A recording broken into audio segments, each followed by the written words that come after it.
All right, so if your voicemail inbox is full on your Android phone, there's a couple of ways to clear that.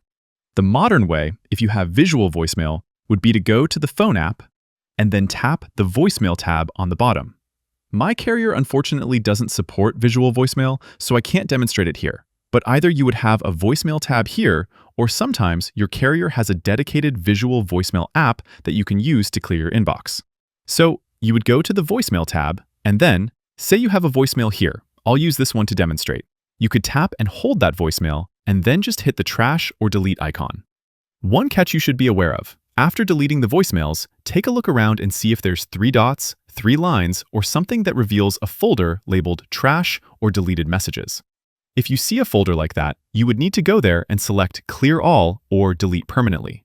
Because if you don't delete or empty that folder, those audio files stay on your phone storage or on the server, and they keep the mailbox full even after you've deleted them. Not all phones have a physical trash can like that. It depends entirely on a messy combination of your phone brand, the software dialer app, and your network carrier. Since I don't have visual voicemail, the other way to do this would be to go to the keypad and press and hold the number 1 key. This is going to call your carrier's voicemail inbox, and then you can enter your voicemail password or PIN when prompted and just listen to the automated operator menu. You can follow the audio prompts to listen to your saved or old messages, and then just press the designated key to delete them, usually the number 7 or number 9, depending on whether you're on T-Mobile, Verizon, or whatever carrier you have. While you're in there, just make sure to check your saved and archived folders as well, because even a single long message saved 3 years ago can take up enough server storage to trigger a full inbox message.